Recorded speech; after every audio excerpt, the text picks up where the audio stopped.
Merci d'être venu pour cette présentation. J'avais envie de démarrer avant de présenter directement mon livre. J'avais envie de commencer par la lecture de deux extraits qui à mon sens, introduisent très bien la question agricole et le sujet que j'essaye d'aborder dans le bouquin. Et c'est Aude qui va le lire. Du coup, le premier texte, c'est de Jean Giono, La lettre aux paysans. Donc le premier texte qui va être lu, c'est de Jean Giono, un texte qui date de 1938, qui s'appelle La lettre aux paysans. Lettre aux paysans qu'il adresse à une paysannerie qui est en train d'être décimée par l'industrialisation de la société, mais qui n'a pas encore atteint le niveau d'extermination dans lequel on se situe aujourd'hui. Tant entendu qu'en 1938, il parle encore d'une civilisation paysanne existante et qu'aujourd'hui, elle n'existe plus. Regardez votre famille dans le champ que vous venez de moissonner maintenant. Quand il reste encore un bon tiers des épis debout, faisant comme un petit mur doré et tremblant, à l'ombre duquel vous êtes couchés, car il n'y a pas d'autre ombre. Sous le soleil sans pitié, mais comme vous savez bien vous faufiler, tous, dans cette lutte impitoyable. Avec l'odeur de la terre qui est d'une cruauté ravissante, ayant au fond de son parfum déjà le goût de la farine. Quand c'est le moment de faire les 4 heures, et la femme a déplié la serviette sur l'éteule qu'on est obligé d'écraser pour que les pieds d'épis ne boursouflent pas tout et ne fassent pas basculer la bouteille. La nourriture qui est là, étalée, rien ne pourra la faire plus excellente qu'elle n'est. Plus excellente que vous ne l'avez simplement faite vous-même pour vous-même, et maintenant en moissonnant vous êtes en train de continuer le même travail, c'est simplement le travail de toute votre vie. Et on ne peut pas savoir, mais on le constate, de combien de forces universelles vous charge ce fait que vous travaillez toute votre vie à faire de la nourriture. Votre travail est exactement de fournir au sens, et vous y fournissez directement, et vous fournissez directement à vos propres sens, quand les autres n'y fournissent qu'avec des détours. Et vous fournissez à vos sens du suprême et de l'excellent, quand les autres ne se peuvent fournir que de ce qu'on leur donne. Vous êtes là, vous et votre famille, dans la liberté la plus totale. Ici, rien ni personne ne peut vous commander, vous êtes au commandement. Je ne dis pas que vous soyez joyeux, c'est une affaire intérieure et nul n'y peut rien, sauf vous-même. Mais jamais les conditions de la joie ne vous appartiendront plus complètement. Aucun régime social ne pourra jamais vous placer dans de meilleures conditions de joie. Pendant que vous mangez, puis la femme replie la serviette, rebouche la bouteille, recommence à tordre des liens de gerbe avec les plus petits enfants, pendant que vous reprenez la faux, vous et vos grands garçons, et vous vous mettez à renverser le mur d'épis qui vous faisait ombre. Et 80 ans après, du coup, c'est un extrait d'un livre qui vient de sortir à la même maison d'édition que le mien. C'est un livre de Xavier Noulian, qui est un ami éleveur en Lot-et-Garonne, éleveur de chèvres et de brebis, et qui parle du coup de ce monde agricole aujourd'hui et de cette civilisation paysanne disparue.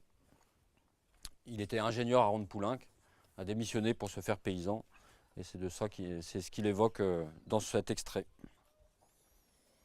2001.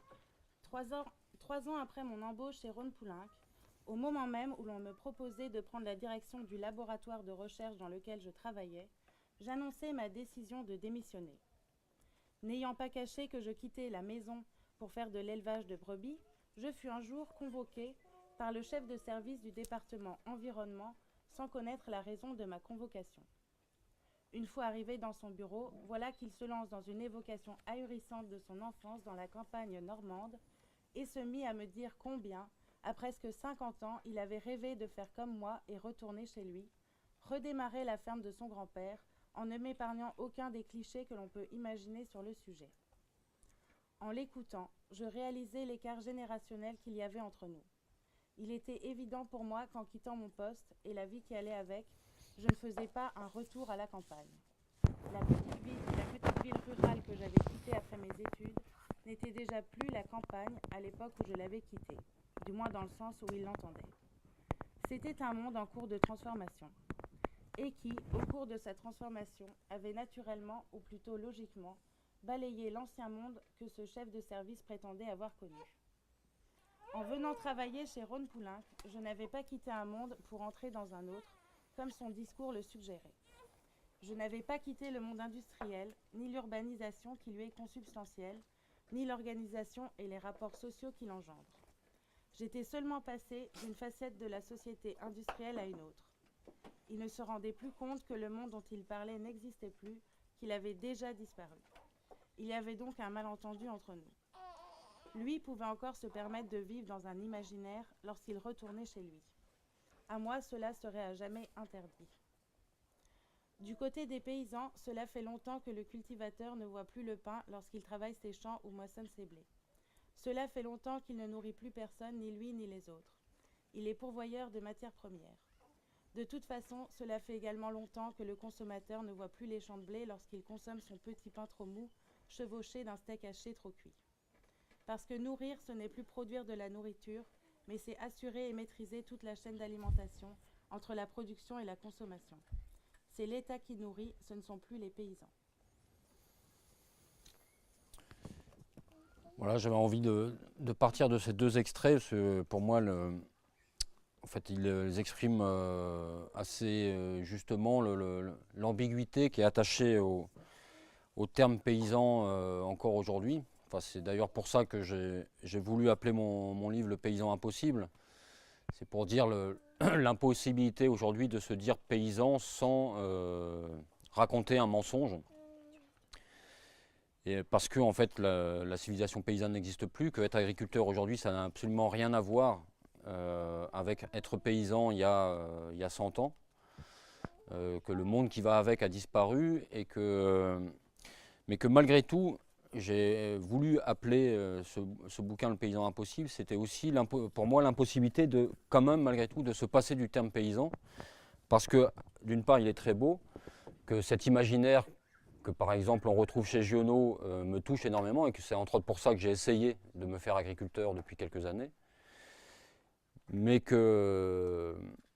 et que je pense que malgré la réalité froide que décrit notamment Xavier Noulian dans son bouquin Le ménage des champs, malgré cette réalité où l'activité agricole est entièrement guidée par des logiques industrielles aujourd'hui, même en bio, comme le raconte Xavier Noulian, qui est éleveur de fromage, éleveur de chèvres et de brebis en bio.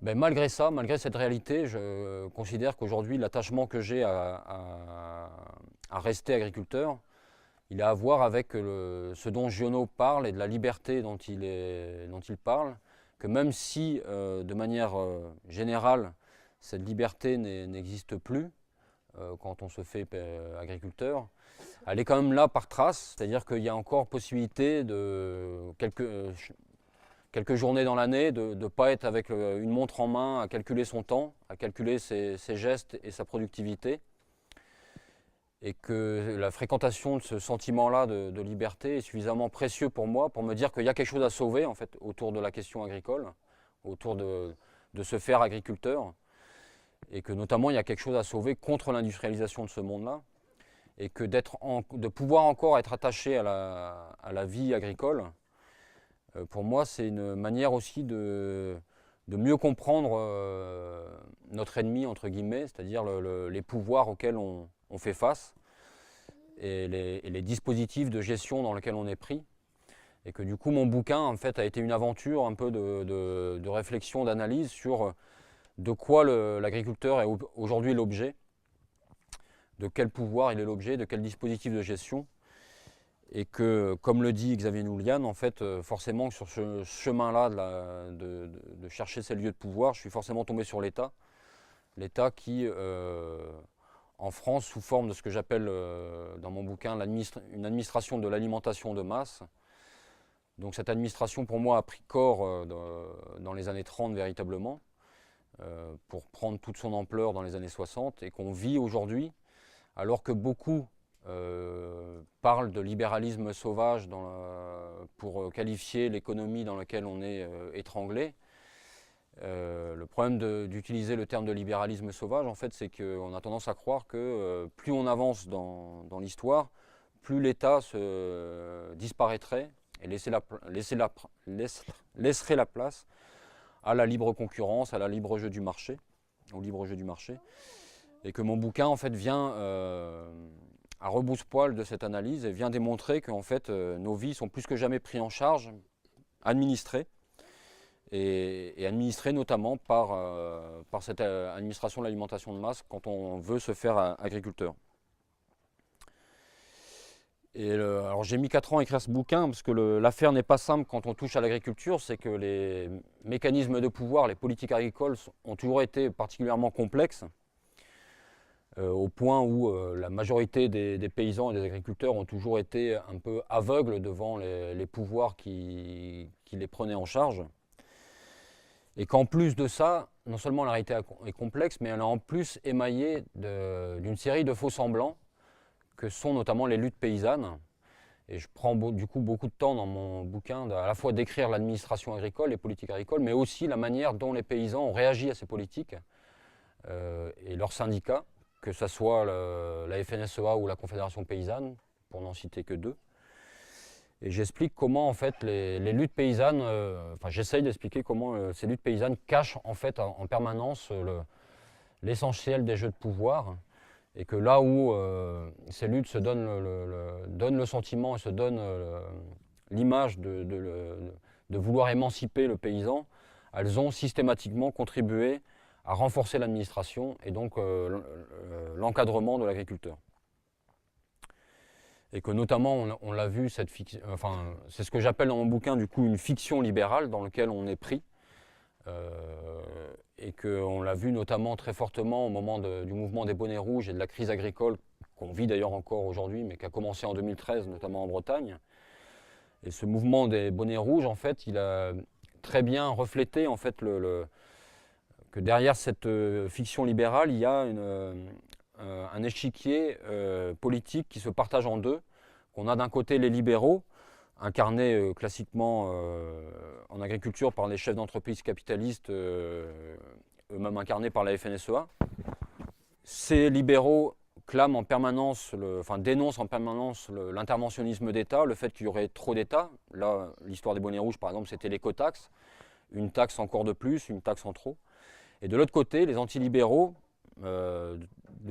pour la question agricole, je les qualifie de gauche paysanne, largement incarnés par la Confédération paysanne, où eux, par contre, se désoleraient d'un pas assez d'État, du fait que l'État disparaîtrait et que ça serait de ce fait-là que les paysans seraient laissés à eux-mêmes, que les agriculteurs, et que notamment toutes les petites fermes seraient vouées à disparaître.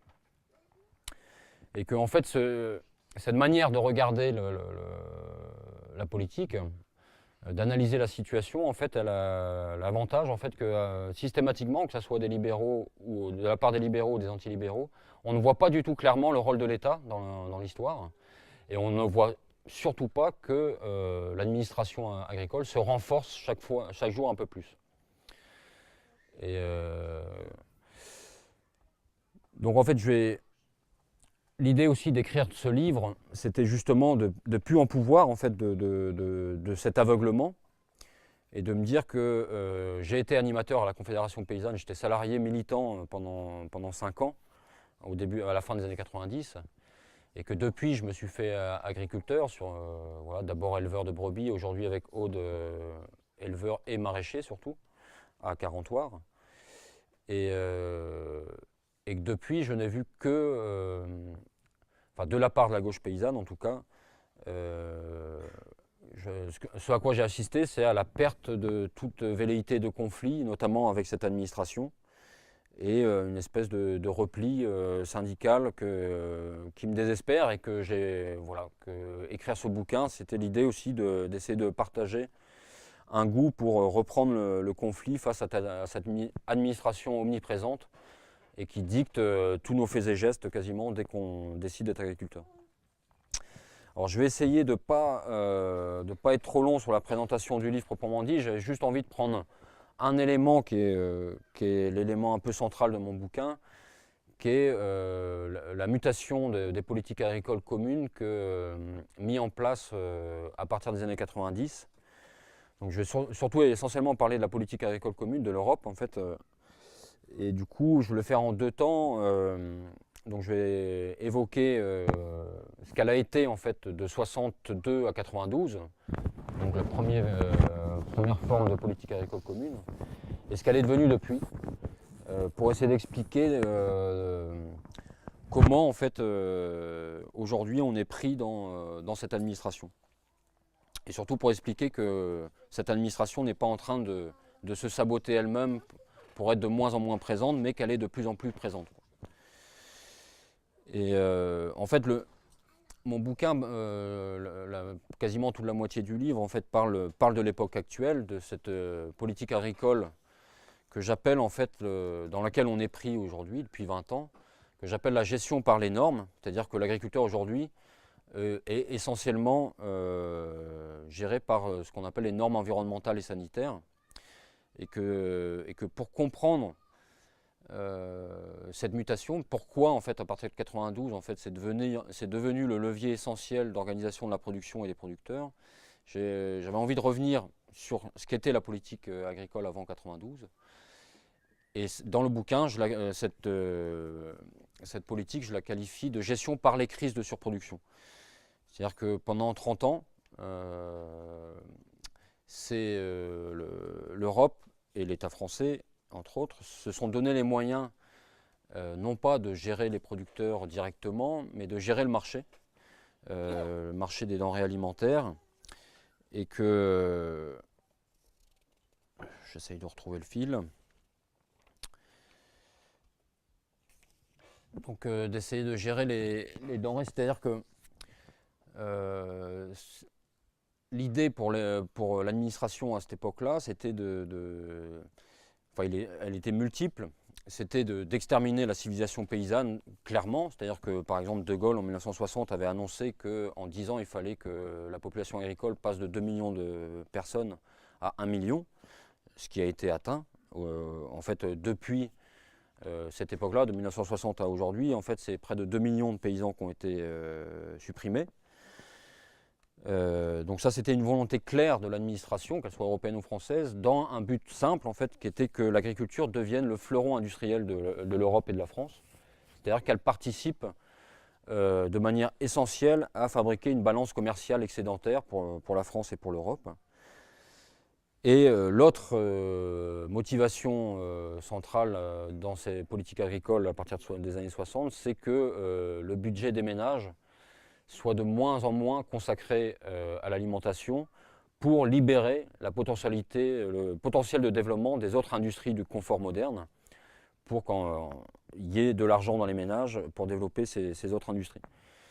Donc, et du coup, pour ce faire, en fait, l'administration avait décidé d'agir sur les prix, d'intervenir directement sur les prix pour pouvoir organiser leur baisse drastique et faire baisser de la même manière le budget des ménages consacré à l'alimentation. Et dans la même manière, il était évident qu'en organisant une baisse drastique des prix, la plupart des agriculteurs n'arriveraient pas à suivre en termes de productivité. Et voilà.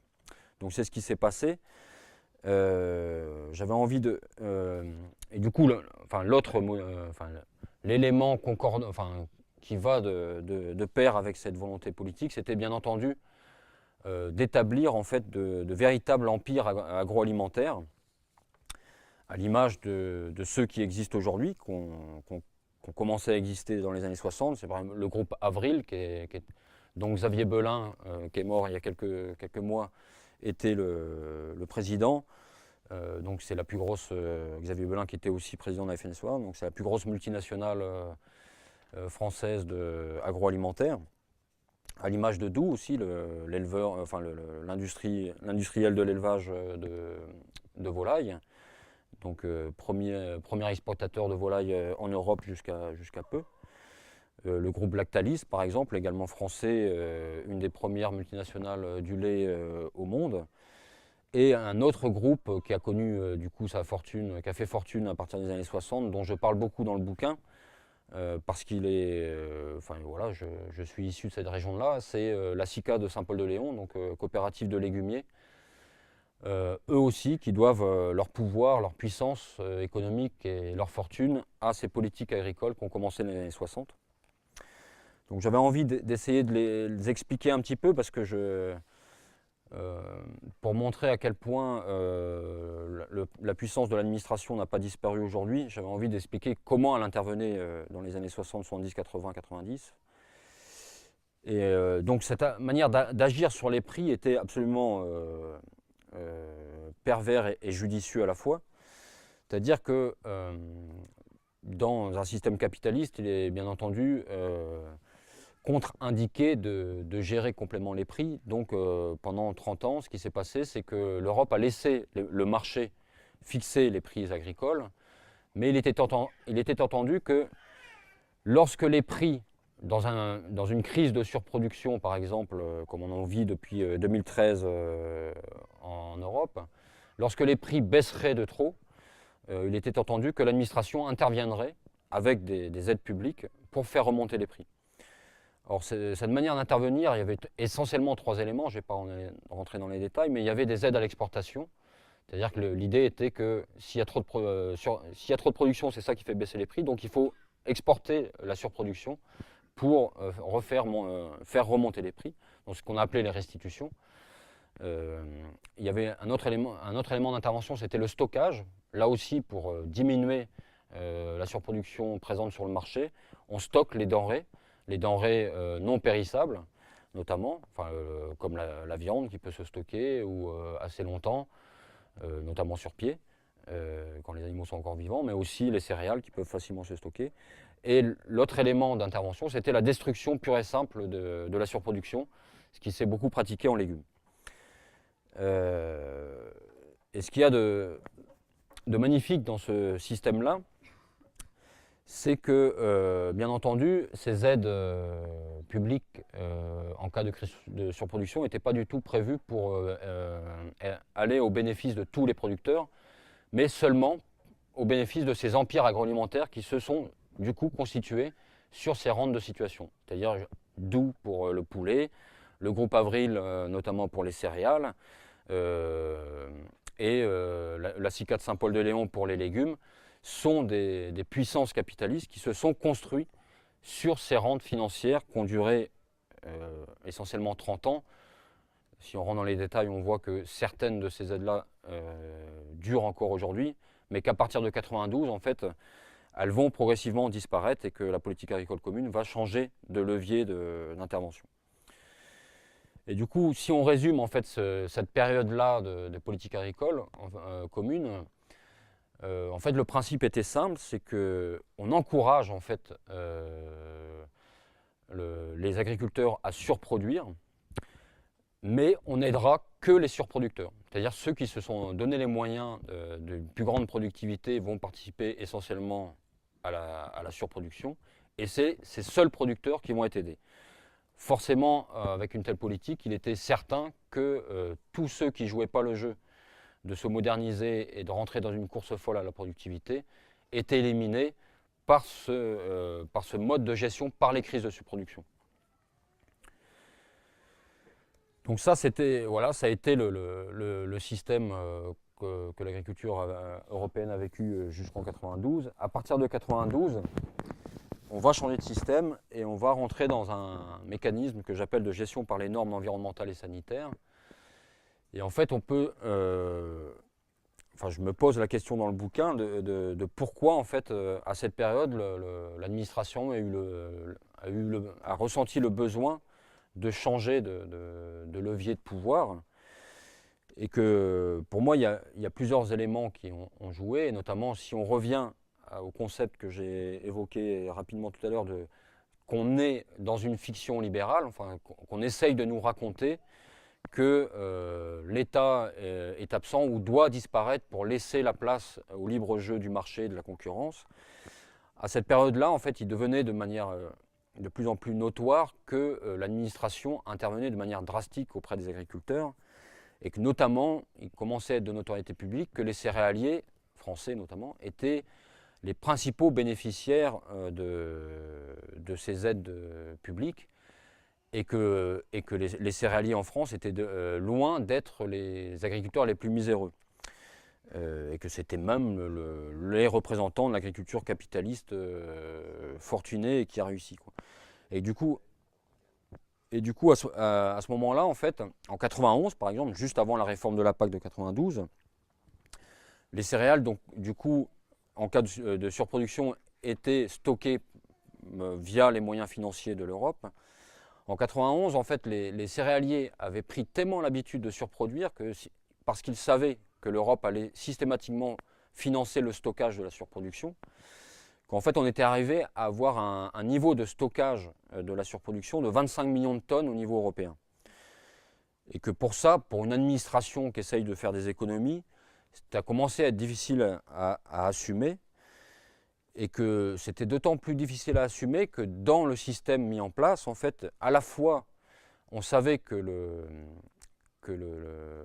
l'Europe allait payer ce stockage, mais qu'en plus, c'était aux fonctionnaires de l'Union européenne de chercher à revendre ces céréales stockées. C'était même pas aux céréaliers de faire ce travail de vente de ses propres céréales.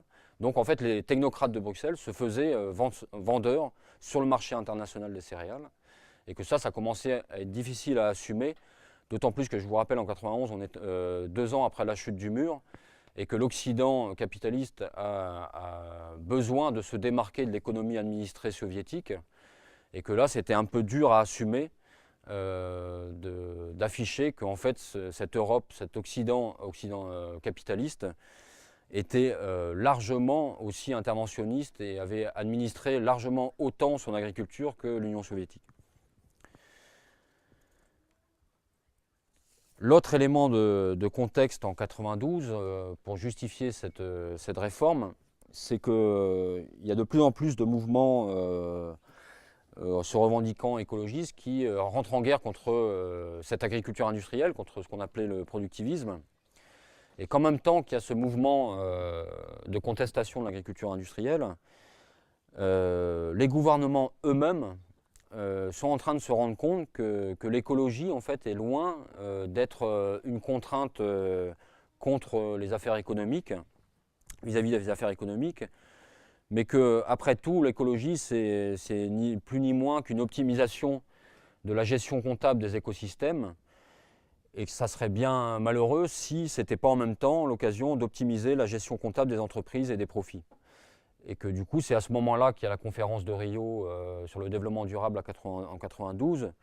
Et ce qui sort de cette conférence-là, c'est qu'il faut mettre en place une mutation de l'économie internationale pour intégrer ces préoccupations écologiques et pour faire en sorte que l'écologie devienne en fait le fleuron du capitalisme. En fait, tout va se décider politiquement autour de la création de l'Organisation mondiale du commerce en 1994. Donc l'Organisation mondiale du commerce va faire suite au GATT, qui était déjà l'institution internationale qui régulait le commerce international, et notamment le marché agricole. Donc la politique agricole commune est entièrement dépendante de ces accords internationaux. Donc de 62 à 92, c'était dépendant du GATT. À partir de 94, en fait à partir de 92, la politique agricole commune va être entièrement dépendante de l'Organisation mondiale du commerce. Et qu'est-ce qui se passe en 92 ? Donc la réforme de la PAC en fait, de 92, concrètement, elle va anticiper les décisions qui vont être prises en 94 à l'OMC, mais en 92, on sait déjà quelles décisions vont être prises. Donc en fait, la politique agricole commune ne part pas du tout à l'aveugle. Elle est juste une anticipation de l'OMC de 94. Et qu'est-ce qui se passe à l'OMC en 94 ? C'est que au niveau des règles du commerce mondial, en fait, on va créer 4 boîtes. C'est très pédagogique hein, pour le commun des mortels, on peut presque s'y retrouver. Si on s'en tient au jeu de couleurs que l'OMC met en place, en fait, il y a 4 boîtes. Une boîte rouge, une boîte orange, une boîte bleue et une boîte verte. Dans chacune de ces boîtes, il y a des aides publiques qui sont placées, et notamment les aides à l'agriculture, donc les aides de la politique agricole commune. Et qu'en fait, l'OMC de 1994 va décider que tout ce qu'il y a dans les boîtes rouges, oranges et bleues vont devoir disparaître. C'est des aides publiques qui ne seront plus légitimes et défendables dans le droit commercial international. Et que du coup, on ne va conserver comme seul mode d'intervention publique la fameuse boîte verte. Alors, qu'est-ce qu'il y a dans les boîtes rouges, oranges et bleues? C'est en fait tout la PAC de 62 à 92, c'est-à-dire c'est les aides à l'exportation, les aides au stockage, les aides à la destruction, c'est aussi les quotas laitiers. Je ne vais pas rentrer sur l'histoire des quotas laitiers, ça serait trop compliqué. Mais tous ces systèmes-là doivent disparaître. Alors bien entendu, l'OMC, qui est quand même très complaisante avec les empires agroalimentaires, les empires capitalistes de manière générale, ne décide pas du jour au lendemain de supprimer tout ce mode d'intervention publique, mais va laisser la possibilité d'une progressivité pour que ces empires capitalistes s'habituent et s'adaptent aux nouvelles aides, donc à la boîte verte. Dans la boîte verte, ce qu'on trouve, c'est toutes les normes environnementales et sanitaires et toutes les subventions teintées d'écologie. Donc voilà, à partir de 1994, les seules aides légitimes sur le marché mondial, c'est des aides qui peuvent se revendiquer d'une préoccupation environnementale ou sanitaire.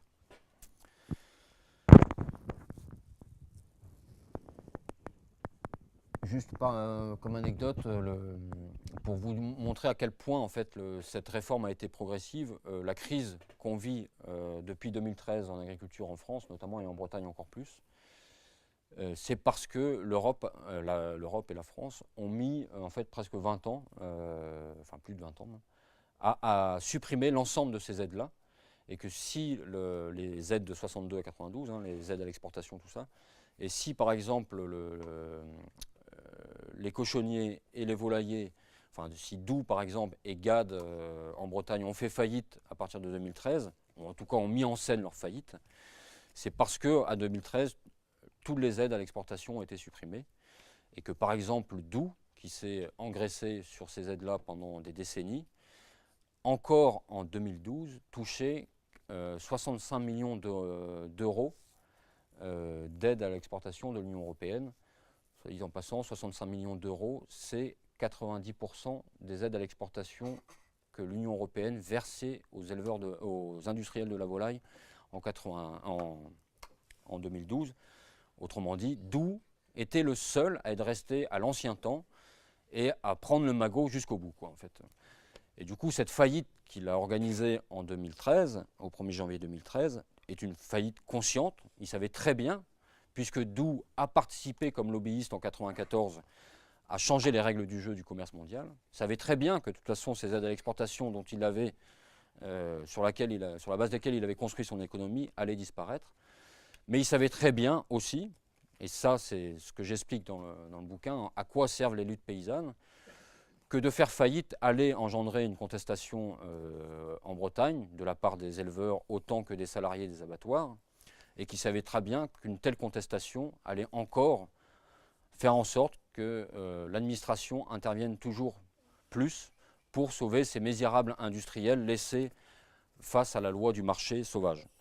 Et c'est ce qui s'est exactement passé, puisque le résultat, et sans doute tout le monde ne l'a pas bien vu, mais c'est que le résultat du mouvement des bonnets rouges, ça a été une intervention absolument gigantesque de la part de l'État et de la région, à hauteur de plus de 5 milliards d'euros dans un premier temps, sachant qu'il y a d'autres milliards d'euros prévus pour les années à venir. Donc des milliards d'euros qui sont allés directement à ces industriels, autant Gade que Doux. Certaines aides ont même eu parce que toutes les aides maintenant doivent être justifiées quand même par rapport aux normes d'hygiène et environnementales. Donc ça a été pour mettre aux normes les abattoirs notamment. Mais vu qu'on considère aussi à l'OMC que les aides au licenciement ne faussent pas les règles du commerce, du libre jeu de la concurrence, donc bien entendu, Doux et Gade et compagnie ont été aussi bénéficiaires d'aides au licenciement, de fait que leur faillite ne leur a absolument rien coûté, qui fait que Doux, par exemple, aujourd'hui, 3 ans à peine après cette faillite, est devenu à nouveau le premier groupe de volailles exportateurs en Europe. Bref, je digresse un petit peu par rapport à mon propos, parce que du coup j'ai envie de revenir sur le cœur de mon bouquin, qui est un peu d'expliquer ce fameux système de gestion par les normes dans lequel l'agriculteur aujourd'hui est pris, donc qui date des années 90. Alors quelle forme ça a pris, cette gestion par les normes? C'est d'abord en fait que vu qu'on avait abandonné tout le système de soutien au prix, on a laissé les prix baisser de manière encore plus drastique que dans la politique précédente, et que l'Europe savait très bien, enfin l'administration savait très bien qu'en partant sur ces bases-là, en fait, les agriculteurs allaient perdre un revenu colossal et que la plupart seraient évacués et qu'il ne s'agissait pas non plus d'exterminer l'ensemble de la population agricole. Donc en fait, l'Europe, à partir de 1992, a mis en place ce qu'on appelle les primes PAC, en fait, les aides directes aux producteurs, pour compenser la baisse des prix inévitable qui s'ensuivrait du fait de l'abandon de la politique de maîtrise des prix. Donc en fait, on a mis en place ces primes. Ces primes ont pris une place telle depuis 1992 que pour la plupart des productions, enfin en moyenne en France, les aides PAC que touche un agriculteur, c'est 150% de son revenu. Alors le chiffre est toujours compliqué à comprendre pour les non-agriculteurs. 150% de son revenu, ça veut dire que le montant des primes PAC, ça paye l'intégralité du revenu d'un paysan, d'un producteur. Et en plus, il y a 50%, l'équivalent de 50% de son revenu touché en subvention qui vont payer le reste, quoi, notamment les charges. Donc ça dit le niveau de dépendance des producteurs à l'égard de l'Europe.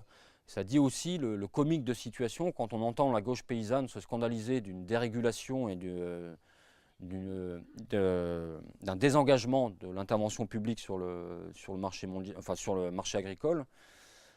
Pour s'être donné les moyens de payer à ce point-là tous les producteurs, il faut savoir qu'on est passé du coup en 91 d'une politique agricole commune qui coûtait 10 milliards d'euros à l'Europe à une politique agricole commune qui aujourd'hui coûte au moins 100 milliards d'euros, mais le chiffre est très compliqué à obtenir puisque en fait, les aides agricoles passent par des budgets absolument multiples et compliqués à rassembler. Mais c'est toujours étrange d'entendre les antilibéraux se plaindre d'un désengagement de l'État alors qu'on vient de multiplier par 10 en 20 ans le budget de l'agriculture européenne. La particularité de ces aides PAC, ces aides directes aux producteurs, au départ, elles étaient quasiment sans condition, elles étaient proportionnelles à la production, donc forcément qu'elles engraissaient les gros et qu'elles soutenaient à peine les petites fermes. Mais depuis 1992, l'Europe a été sommée de mettre ces aides au diapason des règles de l'OMC de 1994, je vous rappelle, et donc de mettre en place tout un système de conditionnement de ces aides, de conditionnalité. Et du coup, toutes ces aides sont aujourd'hui conditionnées à des normes sanitaires et environnementales, c'est-à-dire que c'est quasiment impossible de vivre de l'agriculture sans bénéficier de ces aides. Et pour pouvoir bénéficier de ces aides, il faut respecter des normes environnementales et sanitaires. Et du coup, c'est le levier essentiel que l'Europe et l'administration a mis en place pour conformer les fermes, les exploitations, à ce modèle industriel. Donc, je vais essayer de l'expliquer un peu plus tout à l'heure par des exemples. Mais en tout cas, voilà, les normes, enfin les conditionnalités, en fait, c'est autant des conditionnalités sur l'hygiène, sur le bien-être animal, sur la gestion des effluents, sur la traçabilité des animaux, bref, j'en passe et des meilleurs. Le résultat de ce système-là, en fait, c'est que pour se mettre aux normes, l'évidence depuis 20 ans qu'on est face à ces politiques, c'est que faut s'endetter, faut forcément investir dans du machinisme, dans la robotisation, et que ça fabrique un système d'une course en avant en fait, à l'endettement, et que si tu ne le suis pas, en fait, tu es forcément mis sur le bas-côté parce que tu ne bénéficies pas des aides. Et voilà. Alors du coup, ça c'est un des éléments centraux de la politique agricole depuis 1992, donc ces aides directes aux producteurs. Mais il y a bien d'autres éléments aux politiques agricoles aujourd'hui liés à ces normes environnementales et sanitaires. Et notamment, en fait, le système politique, le système de politique agricole aujourd'hui marche sur 2 jambes. C'est à la fois un système d'aide, mais un système de réglementation contraignante, normative en tout cas. Et on peut prendre, j'ai envie de prendre, pour essayer d'expliciter un peu mon propos sur la gestion par les normes, quelques exemples, notamment les exemples actuels, et notamment sur la filière de volailles, pour expliquer comment cette réglementation normative a organisé la disparition de toutes les petites exploitations. Par exemple, en 2000, il y a eu un épisode de grippe aviaire tel qu'on le connaît aujourd'hui. C'était le premier épisode de grippe aviaire en Europe. Cet épisode de grippe aviaire intervenait très peu de temps après le scandale de la vache folle. C'était en pleine effervescence de l'opposition aux OGM. Et qu'il y avait une espèce de tension très forte dans les administrations autour des possibles scandales sanitaires. Et du coup, l'arrivée de cette grippe aviaire-là, qu'est-ce qu'elle a entraîné? On savait très bien que cette grippe aviaire était le fait même de l'existence au niveau international de l'industrie de la volaille hors sol et du marché industriel de volaille qui faisait que la volaille se déplaçait à travers le monde quotidiennement et les virus aussi. Mais l'administration n'a pas du tout décidé de mettre un coup d'arrêt à l'industrialisation de l'agriculture et notamment à ces élevages industriels. Donc plutôt que de s'attaquer à ces élevages industriels, la première mesure qui a été prise en 2000, faut comprendre jusqu'en 2000, les petites fermes, les petites exploitations de volailles qui vendent notamment de la viande de volaille sur les marchés, et ces petites exploitations qui tuent par exemple, qui abattent moins de 50 volailles à la semaine, avaient l'autorisation de le faire à leur ferme sans exigence sanitaire et d'hygiène particulière. On pouvait même le faire dans sa cuisine, ce qui fait que dans les années 90, on trouvait encore sur les marchés de campagne beaucoup de petits vieux ou d'anciens qui venaient avec leurs volailles et qui le vendaient comme ça sur le marché. Et on savait très bien que ces bêtes-là n'étaient pas tuées en abattoir. L'histoire de la grippe aviaire, l'abattage à la ferme n'a rien à voir avec la grippe aviaire et inversement, mais ça a été l'occasion pour l'État français d'interdire, à partir des années 2000, cet abattage à la ferme, si ce n'est de se mettre aux normes, donc de construire des lieux de découpe et d'abattage à des prix absolument exorbitants. Donc forcément, la suite de ça, c'est l'abandon de la vie paysanne ou de la production par toutes ces petites fermes qui vendaient en vente directe. Et forcément, du coup, par jeu de ricochet, l'industrialisation toujours plus importante et la concentration de la production toujours plus importante.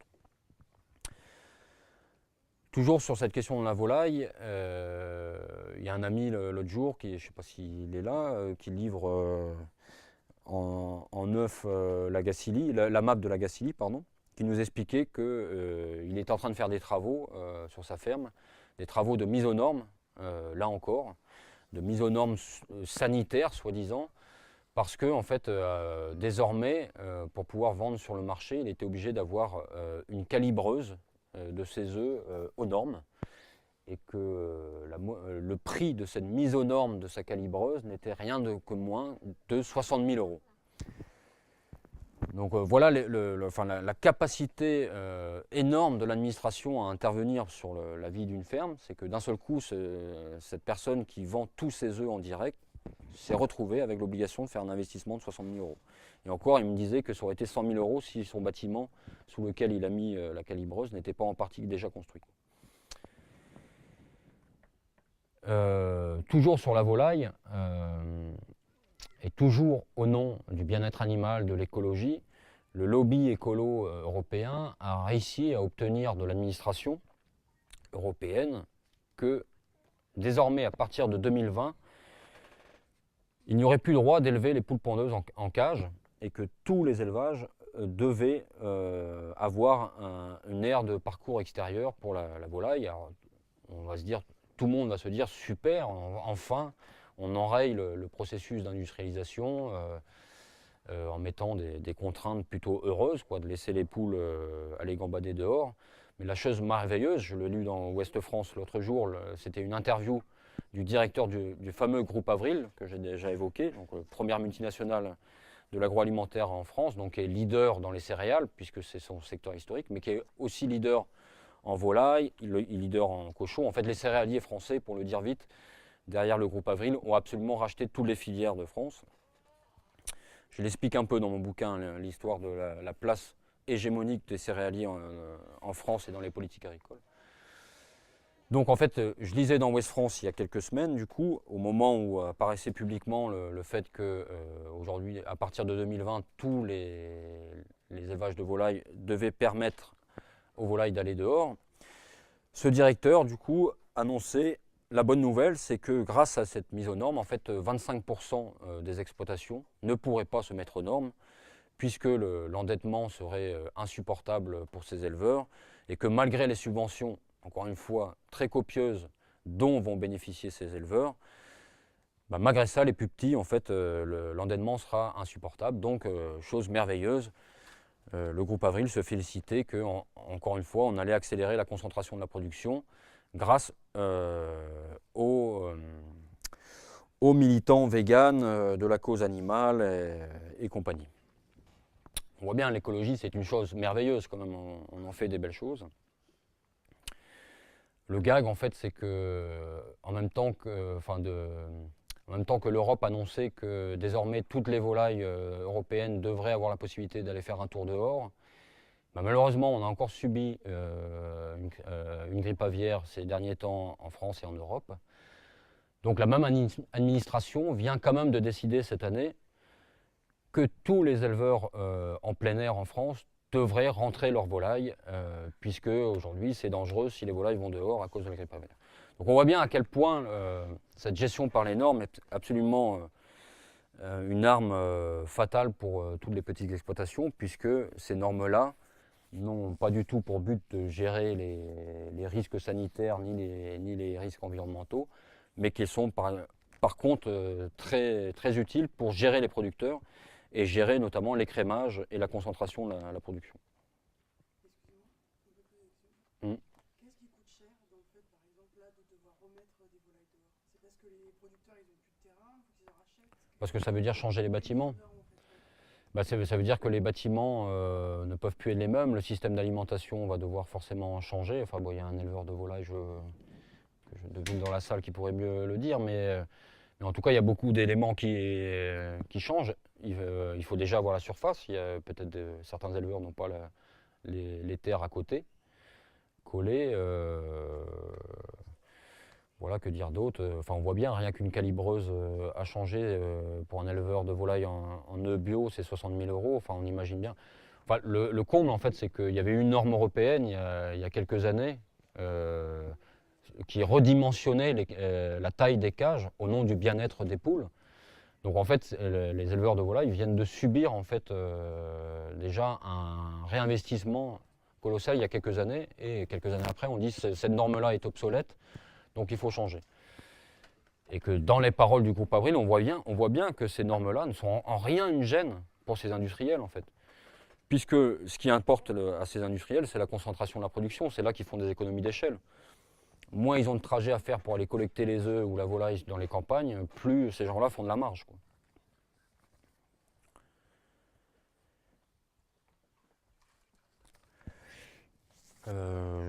Bon, je vais pas tout développer pour essayer de faire plus court. Mais pour prendre un autre exemple en fait, de l'efficacité de cette gestion par les normes, aujourd'hui on est en ce qu'on appelle en pleine transition écologique. Nicolas Hulot vient d'être nommé par Macron pour engager cette transition écologique. Donc on voit bien qu'en agriculture, elle est engagée depuis longtemps pour servir les intérêts des capitalistes. Et notamment, il y a un nouveau secteur qui est en train de se développer en Bretagne notamment, et qui va prendre toute son ampleur à partir de maintenant, parce que ça a été un des résultats du mouvement des bonnets rouges, donc de cette crise économique que traverse l'agriculture depuis 2013. C'est que du coup, l'Europe, la France et la région Bretagne ont dégagé des enveloppes de quelques milliards d'euros dans un sens bien précis. Encore une fois, vu qu'on est sous le régime de l'OMC, tout doit être légitimé par rapport à des considérations environnementales et sanitaires. Donc là, le nouveau créneau à la mode, c'est la méthanisation. C'est-à-dire que Stéphane Le Foll a annoncé en 2015 qu'il débloquait 5 milliards d'euros de plan de modernisation de l'agriculture bretonne pour faire face à la crise. Ces 5 milliards d'euros, à quoi ils vont être consacrés? À faire en sorte que tous les éleveurs hors sol de France rentrent prennent le chemin de la transition énergétique. C'est-à-dire que du coup, les élevages hors sol bretons deviennent les principaux fournisseurs d'énergie renouvelable en France grâce à la méthanisation. Et que voilà le système, la manière dont l'administration envisage en fait de fabriquer le revenu des paysans, des agriculteurs aujourd'hui. C'est plus du tout par la vente de denrées alimentaires.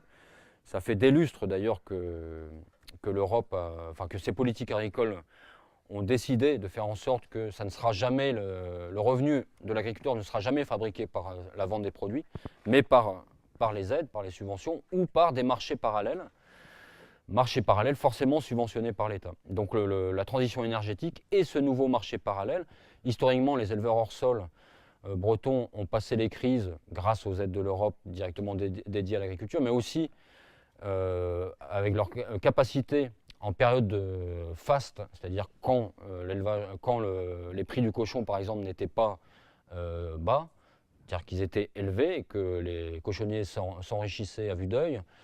Ces gens-là, par un calcul économique bien pensé, avaient déjà su investir dans des économies parallèles. Et historiquement, en Bretagne, c'est le logement locatif.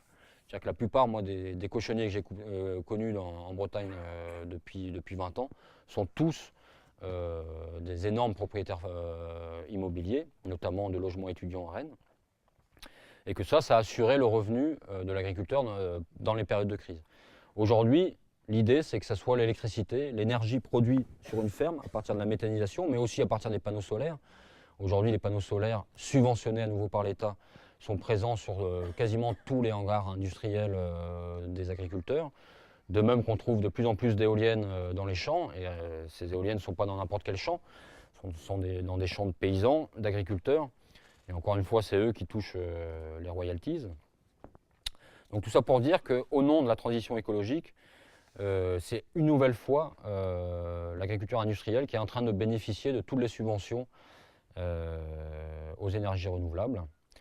Et dans le même temps, là encore, on fait une politique d'écrémage, puisque si c'est impossible aujourd'hui de survivre sans ces revenus parallèles, si on se refuse à ces jeux-là, encore une fois, on est fragilisé. Alors j'avais envie... Bon, pour conclure, je vais passer vite sur une partie essentielle de mon bouquin, c'est comment ce que j'appelle la gauche paysanne a participé à légitimer toute cette mutation des politiques agricoles depuis 20 ans au nom de l'écologie.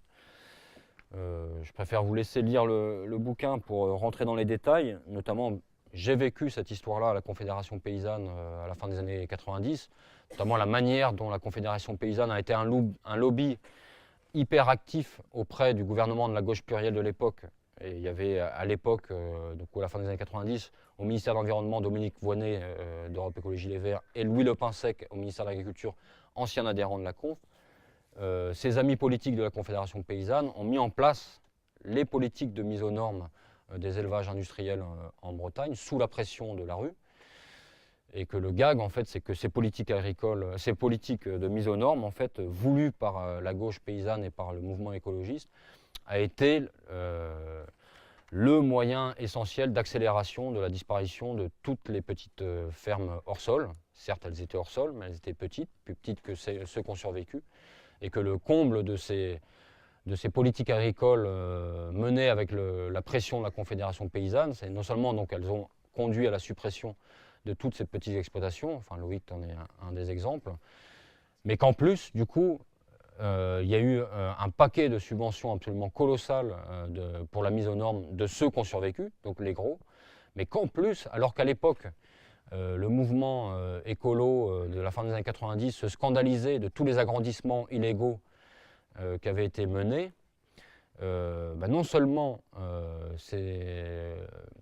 ce mouvement de contestation et ce que Le Pinsec et Voynet ont mis en place à l'époque n'a pas du tout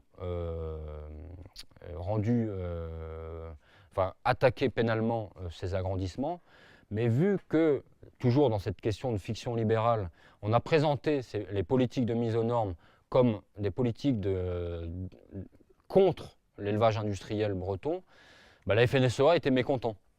Elle était mécontente à un point où Dominique Voynet était obligé de légaliser pour donnant-donnant. On donne raison à la Confédération paysanne sur la mise aux normes des élevages. Donc Voynet et Le Pinsec ont donné raison à la FNSEA en légalisant tous les dépassements illégaux de l'époque. Donc le comble, c'est que d'une part, la Confédération paysanne n'a rien gagné dans l'histoire, puisque tous ses adhérents ont été poussés vers la sortie, puisque les adhérents étaient les petites exploitations, mais qu'en plus, on a légalisé les gros et leur filé toutes les subventions. Aujourd'hui, je vais faire un saut dans le temps pour revenir à 2017, pour expliquer comment cette gauche paysanne continue à contribuer à légitimer cette politique de gestion par les normes et du coup à légitimer l'industrialisation de l'agriculture au nom de l'écologie. C'est qu'on vient de voir passer récemment, je pense que ça a échappé peut-être à personne, à nouveau une réglementation qui semble des plus vertueuses. C'est que depuis du coup cette année, toutes les cantines, toutes les restaurations collectives, les cantines scolaires ont l'obligation de se fournir à hauteur de 20% en produits bio. Et, tout le monde, a priori, ne peut que se féliciter de cette mesure-là. Le problème de cette mesure, en fait, c'est qu'elle n'est jamais seule et qu'elle va de pair avec une politique d'accompagnement de l'industrialisation de la bio, et que notamment en même temps qu'on pond cette réglementation contraignante, qui crée un appel d'air extraordinaire pour l'agriculture biologique, on est en train de mettre en place une politique de subvention pour la robotisation des fermes. C'est-à-dire qu'aujourd'hui, par exemple, n'importe quelle ferme peut acheter un robot désherbeur ramasseur pour les légumiers, robot qui a une autonomie de 24 heures, qui est capable d'entretenir à lui tout seul à peu près 6 hectares de légumes de plein champ ou sous serre. Ce robot coûte 50 000 € à l'achat aujourd'hui, les plus petits modèles. La chose merveilleuse, c'est que l'État, l'Europe et l'État financent à hauteur de 35 000 € cet investissement. Donc, qu'est-ce que ça veut dire? Ce couple subvention à la robotisation, 20% d'alimentation bio dans les cantines scolaires, c'est qu'on est en train de faire exploser l'industrialisation de l'agriculture biologique aujourd'hui. Et que ça, c'est pendant que toute la gauche paysanne va se scandaliser de la ferme des 1000 vaches, personne ne réagit face à l'industrialisation à bas bruit au nom de l'écologie de toutes les fermes en France. Et que c'est ce scandale-là que j'avais envie de lever dans mon bouquin, et que pour reprendre le terrain d'un combat contre cette industrialisation et d'en finir avec cette administration de l'alimentation de masse qui prend en charge la vie des agriculteurs depuis plus de 60 ans.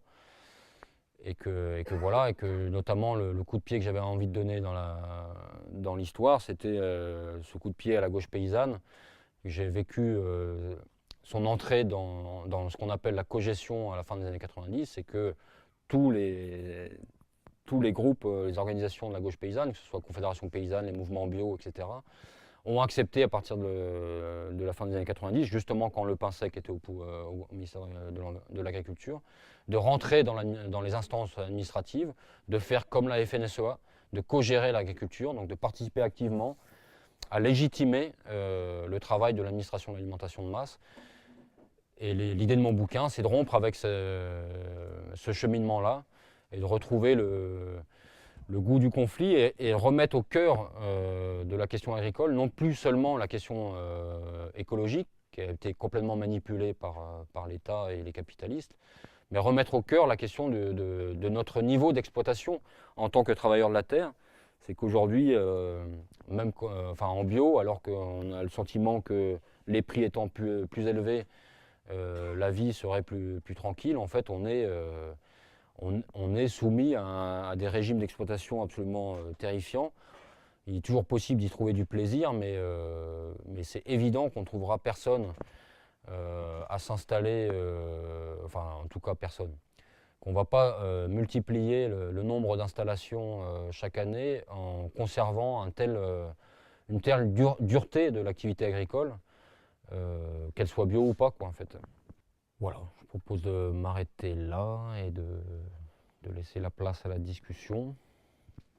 J'espère que je n'ai pas été trop compliqué à suivre et qu'en tout cas je suis ouvert à répondre à des questions, mais on peut aussi discuter sans forcément avoir besoin de faire un aller-retour vers moi. Enfin, voilà.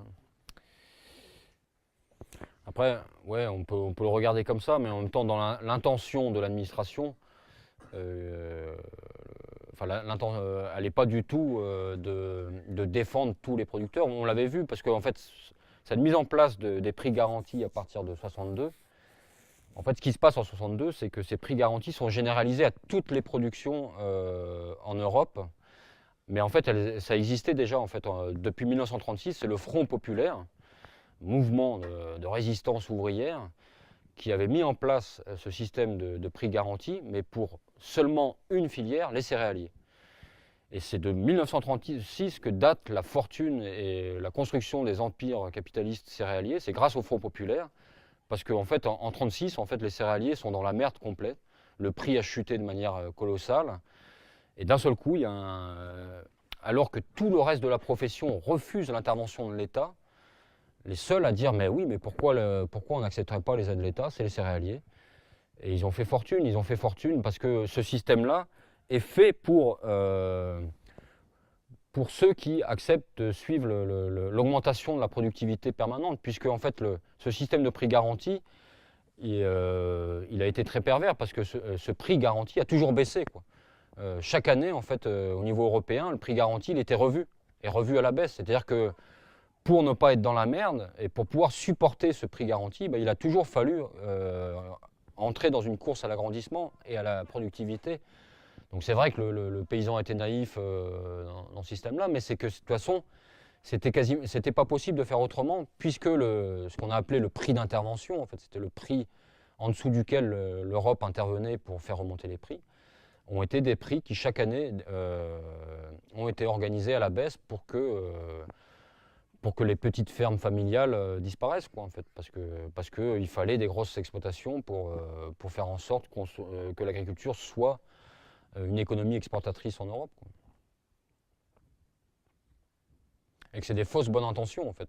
Mais c'est évident, hein, quand tu lis les textes des années 60, en fait, les textes syndicaux, en fait, tout le monde applaudit, en fait, cette politique de maîtrise des prix. En fait. Tout le monde a le sentiment que ça va servir à tous, en fait. Mais c'est faux, puisque ces aides-là ont été dirigées que vers quelques groupes capitalistes, type la CICA de Saint-Paul, pour le légume en Bretagne. Moi, je sais pas, quand je lis les revues des agriculteurs bio, par exemple, Symbiose et compagnie, pour ceux qui connaissent en Bretagne, je ne vois que des agriculteurs s'extasier sur le nombre, la quantité de denrées produites en bio en France qui augmente chaque année. C'est-à-dire que j'ai l'impression qu'il y a la seule obsession et le seul enthousiasme aujourd'hui qui porte ce mouvement syndical de la bio, en fait, c'est que le chiffre du nombre d'installations, le chiffre du pourcentage du bio dans l'alimentation des Français augmente. On ne se pose plus du tout la question sur quelle forme est produite ces denrées bio. Patrick Guilherme, le président des bio bretons, l'autre jour, dans la presse, se vantait de, je ne sais plus, le nombre d'augmentation d'installations en bio en 2016 en Bretagne. Et quasiment entre parenthèses à côté, il admettait que la plupart de ces installations en bio sont des conversions d'élevage laitier industriel. Mais c'est quand même la question essentielle qui devrait être posée par ce mouvement, de dire en fait qu'est-ce qui est en train de se passer. Ce n'est pas du tout le développement de la bio historique en fait. C'est que c'est le système capitaliste est en train de s'emparer de la bio. Quand on sort aujourd'hui les subventions à ces robots désherbeurs, ramasseurs là, de légumes, c'est qui les premiers à sauter dessus? C'est les maraîchers nantais avec leurs mâches. En 2018, la mâche nantaise qui inonde le marché français va pouvoir passer en bio intégralement. Du jour au lendemain, là, on a le premier producteur de mâches français qui va passer en bio toute sa mâche, s'il le désire. Et en plus subventionné par l'État pour l'achat de ces machines. Et qui se scandalise de ça? Et pourtant, tous ces syndicalistes-là sont dans les instances. J'ai connu un peu cette fabrication de l'organigramme de l'administration de l'alimentation de masse à tous les échelons. Historiquement, il n'y avait que la FNSEA qui était présente, mais depuis la fin des années 90, le mouvement bio, la Confédération paysanne sont présents dans quasiment toutes les commissions. Il y a 36 000 commissions qui décident de 36 000 choses en agriculture. Et je suis sûr qu'il y a le jour où ça a été décidé dans une instance quelconque, cette subvention à la robotisation des fermes maraîchères, je suis sûr qu'il y avait quelqu'un, un représentant de cette gauche paysanne, mais personne s'en scandalise. En fait, on préfère se scandaliser de la ferme des 1000 vaches. Ça marche bien médiatiquement, en fait. Mais la ferme des 1000 vaches, il y en a une pour l'instant. Alors que des fermes industrielles bio, ben, on est quasiment tous dedans, en fait, et personne s'en scandalise. En fait, il y a une espèce d'acceptation du fait accompli, et que vu que c'est au nom de l'écologie, ben, forcément, c'est bien, quoi. En fait, j'ai l'impression, moi, ce que j'ai vécu dans les années 90, c'est que la gauche paysanne, enfin jusque-là, elle était historiquement liée à la lutte des classes. Son mode de lecture, en fait, c'était les paysans sont exploités par les capitalistes et on a des conditions de vie de merde, quoi, en fait. À partir du milieu des années 90, l'écologie est venue envahir un peu l'espace médiatique. La Conf et les bio ont trouvé l'occasion là de faire alliance avec des consommateurs et puis des mouvements de résistance écolo. Et c'est devenu le cœur de la question politique agricole. Et du coup, ça a été par ce biais-là que l'administration s'est emparée de ces mouvements syndicaux, quoi. Et personne n'a vu qu'ils étaient l'objet d'une... Enfin, personne, ou en tout cas, tout le monde a refusé de prendre ça au sérieux, à quel point, en fait, l'écologie allait devenir l'argument d'industrialisation de l'agriculture. Mais c'est aussi parce qu'ils ont tous pris leur place dans les instances de l'administration et que moi je l'ai vécu de 97 à 2000. Ça te calme très vite, hein. Dès que tu es un militant syndical et que du jour au lendemain tu quittes les fermes de tes copains et les occupations de champs et que tu passes ton temps rue de Varennes à manger dans les restaurants administratifs avec des sous-ministres, des directeurs de cabinet, il y a un côté beaucoup plus sexy d'être à Paris, en fait. Et surtout pour un paysan, il y a une espèce de sentiment d'émancipation sociale, quoi, en fait. Et sauf qu'en fait, on perd complètement la niaque de repartir au combat. Et d'autant plus que le combat est compliqué. Moi, je comprends, hein, c'est compliqué de voir l'ennemi qu'on a en face de nous, ce que j'appelle cette administration-là, elle est tellement puissante, en fait, qu'on ne voit pas par quel bout la prendre. Donc c'est pour ça, moi, j'ai pris le temps de se faire ce bouquin, c'est pour essayer de dire il y a des bouts par lesquels la prendre, quoi, en fait. Et que par exemple, là, il aurait été tout à fait possible de faire une occupation de bureau le jour où il a été décidé cette subvention aux robots désherbeurs. De même qu'il est possible d'aller saccager, comme on va saccager des champs OGM, il est aujourd'hui possible d'aller saccager des robots désherbeurs dans leur usine de fabrication, en fait. Et même de séquestrer des vendeurs qui viennent nous démarcher, parce que nous on a été démarchés, ces gens-là sont des salopards. On a beau leur dire, en fait ils disent mais non, mais vous ne comprenez pas, ma démarche c'est pour votre bien, c'est pour votre condition de travail. Mais que plus personne soit capable de dire que ces gens-là sont des ennemis des agriculteurs, pour moi c'est ça qu'on a perdu, en fait. Vas-y Guy.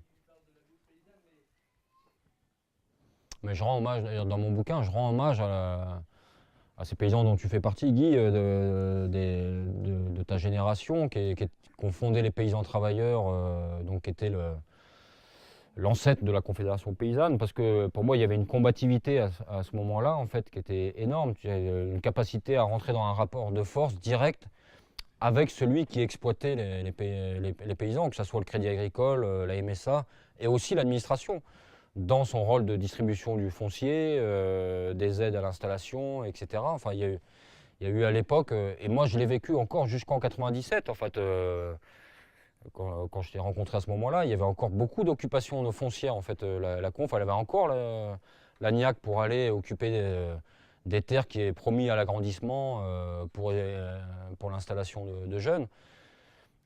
À la fois, c'est vrai que le nombre d'adhérents a énormément diminué, donc c'était de plus en plus compliqué d'organiser des manifs conséquentes ou des occupations de terre.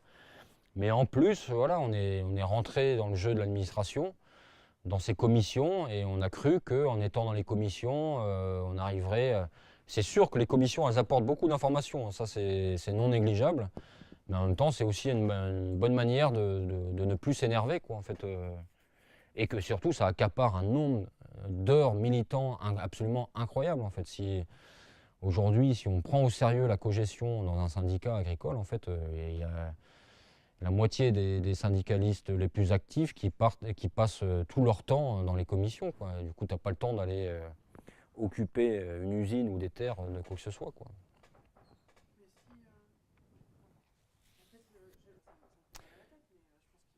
Mais c'est ce moment-là, moi je trouve que j'ai vécu des années 90, enfin, de cette transformation, enfin, la manière dont l'écologie s'est emparée, enfin, est devenue une ambiance hégémonique, en fait, c'était pas évident que la Confédération paysanne s'y conforme en fait à ses aspirations écologistes, parce que l'histoire des paysans travailleurs, donc qui précède la Conf, c'est des petits éleveurs hors sol, en fait. Enfin, c'est ton cas, Guy. C'est-à-dire que dans les années 60-70, en fait, le prolétariat paysan qui prend conscience de son degré d'exploitation et qui va fonder les paysans travailleurs, c'est tous des petits élevages industriels, en fait. Et qu'à partir des années 90, en fait, on a réussi à fabriquer un prolétariat honteux, déjà exploité par le capitalisme, et en plus, devant se justifier devant les mouvements écolos de résistance, de lutte contre le productivisme, de devoir justifier de pourquoi il reste à produire du cochon hors sol et de la volaille hors sol, et avec les écolos qui snobaient complètement toute cette histoire politique, sociale et économique de pourquoi ce prolétariat révolutionnaire était dans l'agriculture industrielle. Il faut lire tous les écrits de Bernard Lambert, un des fondateurs de Paysans Travailleurs, pour comprendre comment on pouvait être révolutionnaire dans les années 70-80 et éleveur hors sol. En fait, pour eux, c'était pas du tout antinomique. Il y avait pas, et c'est vrai qu'il y a, pour moi, ça s'est extrêmement mal fait, en fait, la conversion de la gauche paysanne et notamment de la Confédération paysanne à des considérations écologiques, on va dire, en tout cas à une autocritique du système industriel. Il s'est fait tellement sous la pression de l'écologie et de l'administration qui a pris le relais qu'ils n'ont pas su digérer le truc et ils n'ont pas su assumer avant toute chose qui faisait leur identité, c'est-à-dire que c'était des petits, quoi. Que c'était des petits contre les gros, quoi, en fait. Et moi, je trouve hallucinant hein, ce qui s'est passé en 98 quand Voynet et Le Pensec ont mis en place ces mesures-là. Les effets, ils ont été quasi immédiats. Et la Conf a pu quand même se féliciter de ces mesures-là, en fait, alors qu'on savait très bien leurs effets, que les petits ne pourraient pas suivre, en fait. Alors c'est sûr que quand on regarde dans les détails, la Conf, elle demandait des choses un peu plus précises que ce qui a été obtenu. Mais elle ne peut pas nier que c'est grâce à elle que ces mesures-là ont été prises. Elle a servi de lobby, en fait.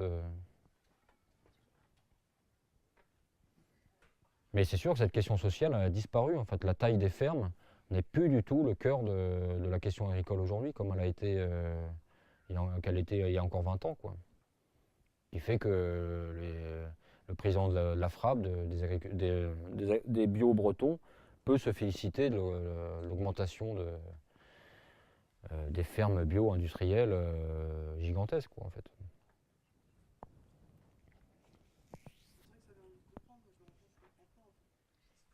Il faut lire le livre.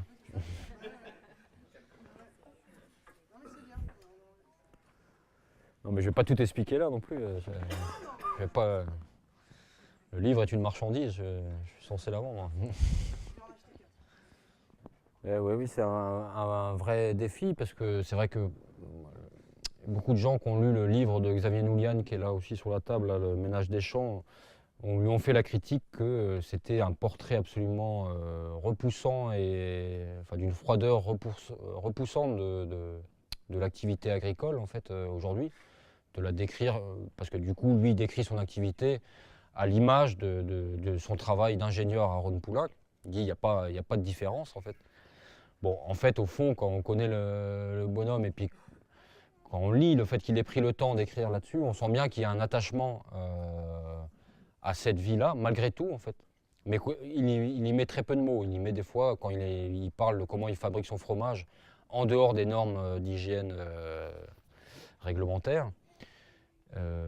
Mais on voit bien que ce rapport au monde poétique que propose en fait le simple fait de fabriquer de la nourriture, en fait, c'est extrêmement difficile de le sauver des conditions dans lesquelles on est sommé de produire aujourd'hui, c'est-à-dire des conditions normatives et industrielles et à des prix dérisoires si on veut prendre le temps de bien faire les choses. Mais malgré tout, en fait, moi, je pense que c'est ce qu'on vit sur la ferme à Trello, c'est que malgré toutes ces contraintes qui abîment et qui salissent notre vie à la ferme, c'est quand même rempli de plein de moments en fait, qui échappent à ça. C'est-à-dire que de vivre avec des animaux et des végétaux, en fait, les végétaux et les animaux eux-mêmes ne subissent pas directement comme nous les injonctions de l'administration et de l'économie. C'est-à-dire qu'ils ont une forme d'autonomie,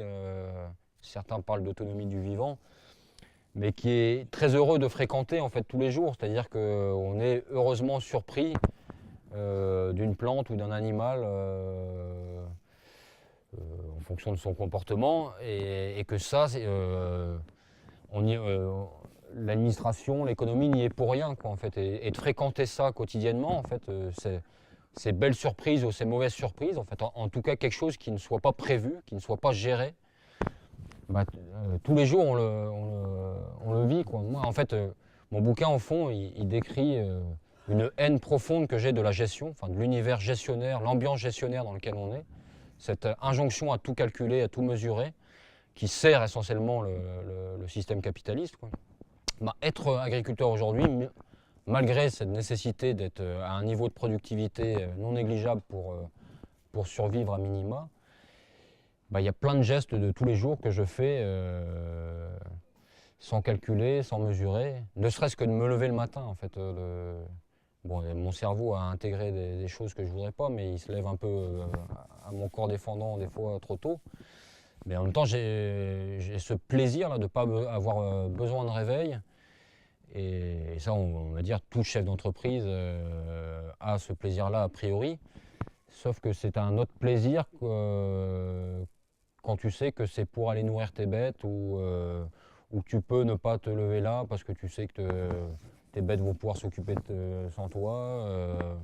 Le fait que ça soit dans un échange en fait avec des êtres, que ce soit des végétaux ou des animaux qui ne sont eux pas pris dans ces injonctions économiques et administratives, voilà, c'est pas rien. Enfin, de pouvoir fréquenter ça tous les jours, je trouve que c'est pas rien. Et pour moi, c'est le seul point d'appui que j'ai pour dire que je ne veux pas de cette société industrielle en fait, et capitaliste. En fait. J'ai besoin de fréquenter cet ailleurs, quoi, le fait qu'il y a encore dans cette société qui se veut totale, qui veut gérer toutes nos vies au point d'arriver à un état d'urgence permanente, comme tu le dis. Il y a encore des espaces où quand même ça échappe, quoi, en fait, ça échappe, et que c'est que à partir de ces points d'appui là qu'on peut revendiquer la fin de cette société, quoi, en fait.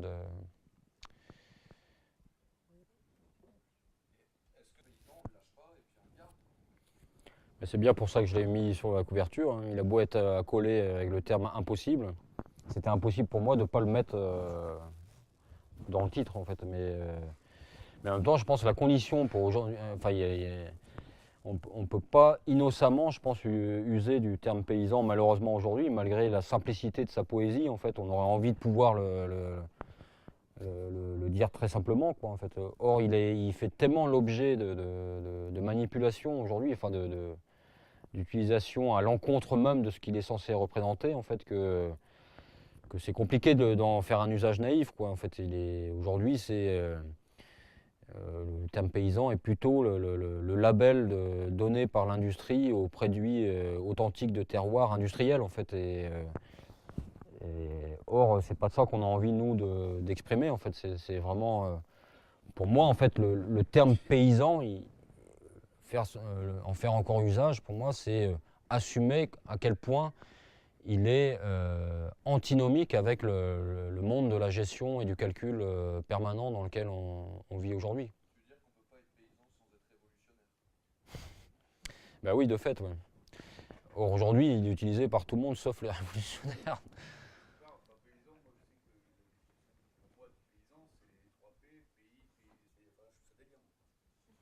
Et du coup, il faudrait l'assumer comme un chemin qu'on veut reprendre, en fait, et en même temps dire qu'on n'y est pas, quoi, en fait. Assumer comme le fait Xavier, de dire qu'on est juste des ingénieurs de l'hygiène et de la conformation de la denrée alimentaire comme marchandise vendable sur le marché. Mais que pour l'instant, c'est ça notre statut. Ce qu'on veut être, c'est être paysan, en fait. On pourrait commencer à l'assumer comme ça, en fait. Bon, après, une fois qu'on a dit paysan, il faudrait aussi réussir à imaginer collectivement le monde qui va avec, quoi. Ça n'a pas de sens de s'imaginer paysan chacun dans son coin, en fait. Le mot paysan va aussi avec l'idée d'une communauté ou d'une société, enfin de quelque chose qui fait société et choisi, quoi, en fait.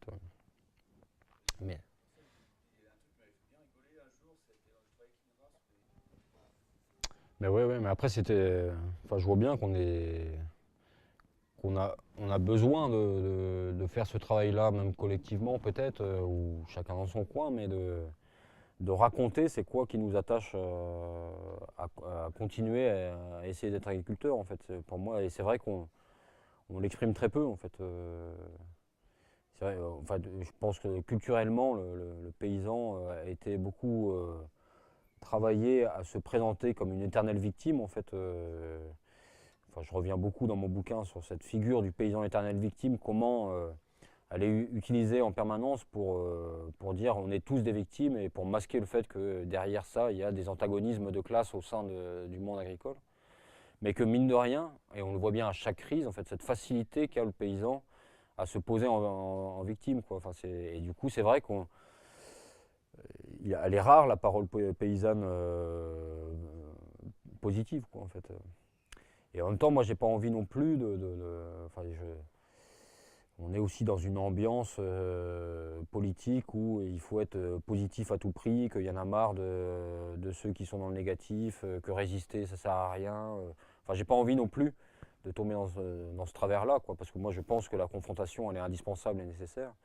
Mais c'est vrai que pour donner un sens à la confrontation, enfin, il faut bien partir de quelque part.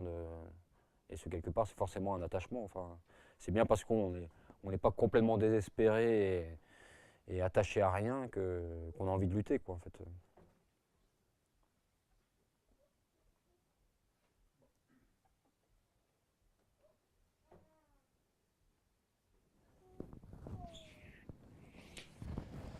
Après, on peut aussi se dire que la discussion peut continuer autour du buffet, d'une bière, d'un verre de vin, c'est comme on veut. Mais...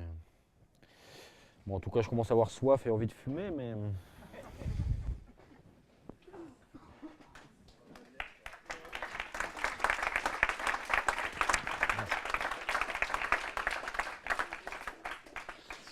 Et du coup, le livre, comme d'autres du même éditeur sur la question agricole, est disponible à la vente là, mais je pense que les gens avaient déjà vu. Et il sera aussi disponible à la ferme de Trello. Les autres aussi? Ouais.